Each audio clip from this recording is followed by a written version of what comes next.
We've previously demonstrated the various controls of the airplane with the exception of the throttle, which varies the power output of the engine. We're not attempting to give you a course in the theory of aerodynamics, but some understanding of the engine's job may help you in your flying. For instance, the power plant of any ground-borne vehicle produces forward motion simply to take you where you want to go. But the power plant of an airplane produces forward motion, first of all, to make the airplane fly, and secondly, to take you where you want to go. Driving along a level highway in an automobile, if you close the throttle by taking your foot off the gas, you simply slow down and stop. In an airplane in level flight, if you cut off the power and hold the plane level, as soon as its forward motion falls below a certain speed, it will start to sink.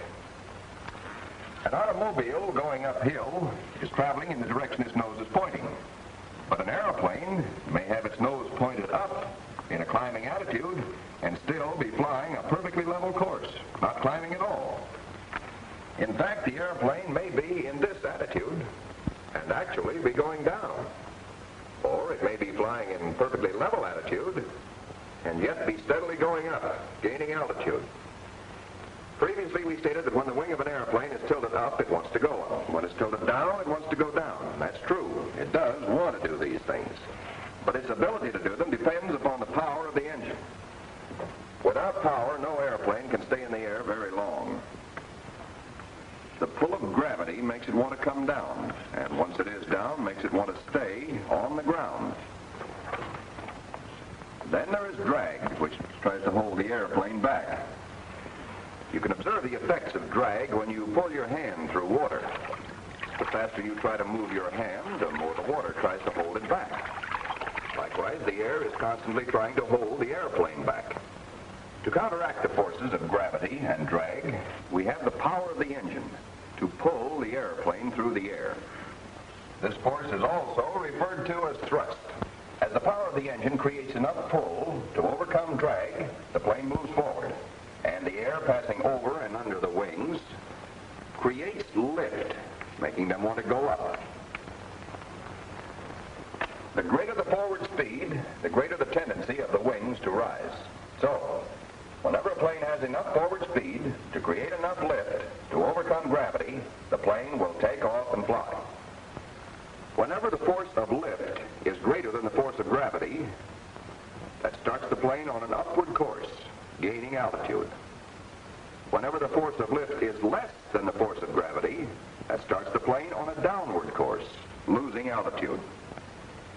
Whenever lift and gravity are exactly equal, the plane will continue on whatever course has already been established, whether that be up or down or straight and level. So, a plane may remain in perfectly level attitude and still gain or lose altitude, depending upon the variations in power or pull, as it varies the plane's speed. However, the rate at which a plane gains or loses altitude is not determined by airspeed alone, but by a combination of airspeed and attitude. When the wings of a plane are tilted up, they want to go up. If at the same time there's plenty of power, they will go up. However, if you reduce the throttle, the wings still want to go up. But since there's not enough power to take them up quite so steeply, a compromise results and the plane goes up at a more shallow angle. So you see, the performance of an airplane depends as much on what you do with your throttle as it does on what you do with your stick and rudder pedals. And incidentally, since this is the case, keep your hand on the throttle as much of the time as possible, except when you're trimming the plane. When you're cruising along in straight and level flight, you'll carry roughly about 1/3 to 1/2 throttle. The tachometer on your instrument panel will tell you that the engine is turning over at the rate of 1,750 to 1,850 revolutions per minute, which is specified for cruising type plane. With the throttle at this setting and the plane in approximately the level attitude, you should be able to maintain a level course without gaining or losing altitude. Now open the throttle to about the 3/4 position and at the same time ease your nose up to about here.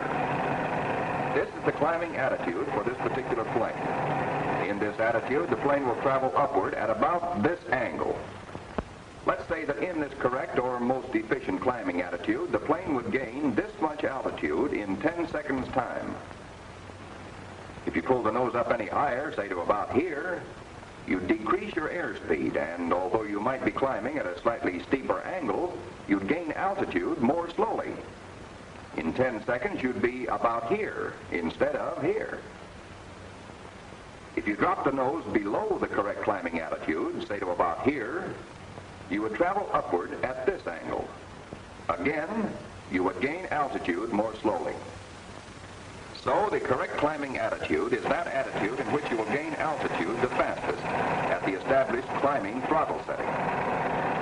But keeping the plane in the climbing attitude is hard work. The stick keeps wanting to go forward because the nose doesn't want to stay up there. So once you have the nose in the desired position, trim the plane until all pressure is off the stick, making it easy to keep the nose where you want it.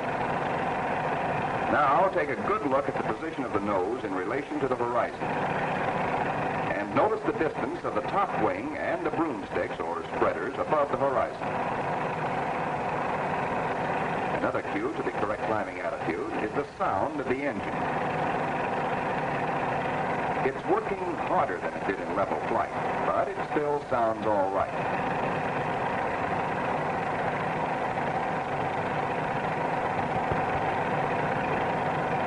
Pull the nose up too high, you can hear the engine begin to labor. You can see and feel a slight vibration in the plane.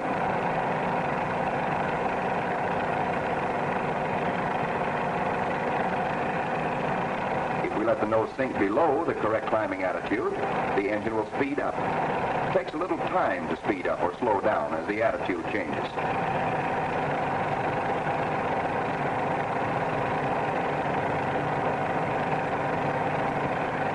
Listen again as we bring the nose back up to the correct climbing attitude. And notice that the sound of the engine changes rather slowly. When we're ready to bring the plane back to level flight, we first ease the nose back down to the level attitude. Then a few seconds later, after the speed has had a chance to pick up a little, we bring the throttle back to the setting for cruising and trim the plane for straight and level flight. Next, let's find out about the glide. To enter a glide, we bring the throttle all the way back and ease the nose down.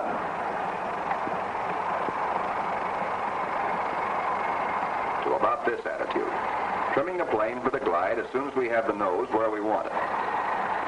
In the correct or most efficient gliding attitude, the plane will descend at approximately this angle. Suppose, for example, that we were attempting to glide into a field here from this point. Under normal wind conditions, let us say the correct gliding angle would put us comfortably within the limits of the field. But if we were to shallow out the glide, bringing the nose up, let us say to about here, we would reduce our forward speed, cutting down the lift, and we would come down at this angle. Instead of stretching the glide, bringing the nose up would shorten it. Chances are we'd undershoot the field, coming down about here. If, on the other hand, we were to steepen the glide, dropping the nose below the correct gliding attitude, we would descend at this angle, and at the same time, we would also build up excess speed. We would again run the risk of undershooting. So the correct gliding attitude is that attitude in which the plane will glide the furthest. So you see how important it is to get acquainted with the correct gliding angle. Notice the position of the nose below the horizon, and the top wing, which is down much closer to the horizon. That's about the way the glide looks. Here's how it sounds. If the nose wanders up out of the gliding attitude, the sound quiets down. This looks wrong for the glide and sounds wrong. So bring the nose back down again to the correct attitude. If the nose gets down too low for the gliding attitude, you get a higher pitched hum in the rigging.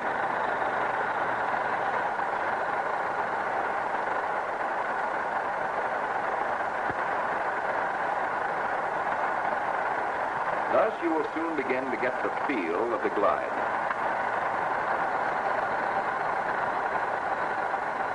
But at this point, there are a couple of other things we need to know about the behavior of the airplane. Let's do some experimenting. First, seeing to it that our plane is trimmed up for straight and level flight. Some planes, as we have pointed out previously, can also be flown straight and level at cruising speed with feet off the rudder pedals. Such planes we speak of as being well rigged. Now let us once more simultaneously add throttle and ease the nose up smoothly into the climbing attitude. We trim the plane for the climb until it will remain in that attitude, hands off. But now if we take our feet off the rudder pedals, the nose swings off, or yaws, to the left. This tendency of the plane to pull off or yaw to the left under certain conditions is sometimes referred to as the effect of torque. If we put the plane back into straight and level flight at cruising throttle, the tendency of the plane to yaw to the left again disappears. This is because the manufacturer has so rigged the plane that it more or less counteracts the yawing tendency when in straight and level flight at cruising speed. But if we cut the throttle and push over into a glide, there may even be a tendency for the nose to yaw slightly to the right due to overcorrection of the rigging built in by the manufacturer, although this will probably be very slight. But no two planes are exactly alike in this respect. Even though they may have come off the production line side by side, there are 100 little variations which may cause minor differences in the rigging. But if every plane is different, how do you know how much rudder to use?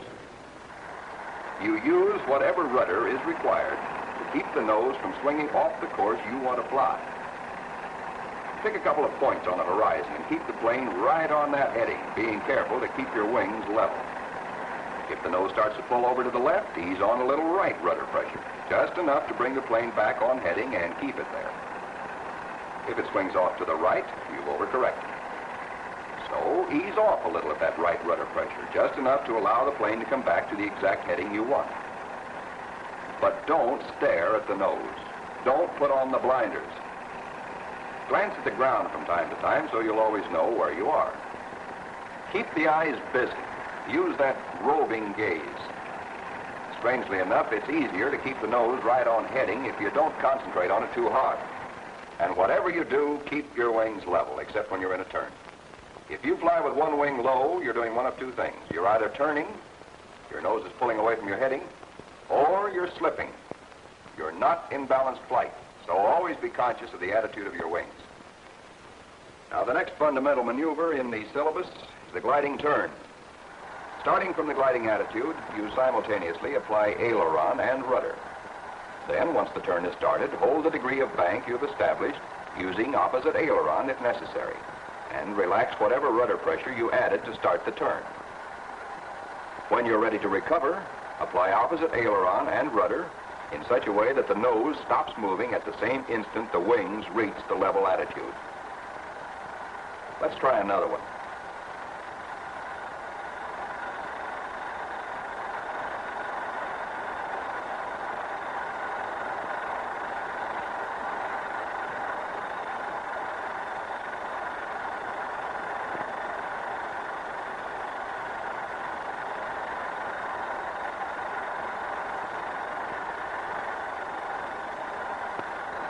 Perhaps the most difficult turn to get on to is the left climbing turn. In a straight climb, we've seen that you usually have to carry a good deal of right rudder to keep the nose on heading. So in entering a left climbing turn, ease off a little on your right rudder. If your rudder adjustment is correct, you'll get a smooth, well-balanced turn entry. If your nose moves too fast for the amount of bank you have on, you've probably eased off too much on your right rudder. If the nose stops or doesn't move fast enough, chances are you haven't eased off enough. But you'll be able to tell when you hit it just right by the smooth precision with which the plane enters the turn. Then when the turn is established, ease that right rudder forward again, replacing what you took off to start the turn. And hold your rate of turn, keeping that nose moving steadily and the same distance above the horizon throughout the turn.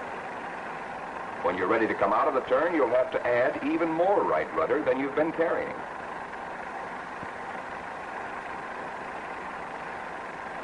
In entering a right climbing turn, you begin with whatever right rudder you've been carrying in a straight climb, adding to this as much more right rudder as you need to start the turn.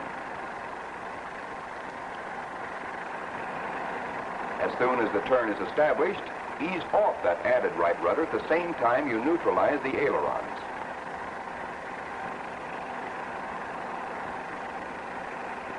In recovering from the turn, instead of adding left rudder, simply ease off a little more on the right rudder. If you have trouble, experiment gently with your rudder pedals until the turn looks right and feels right.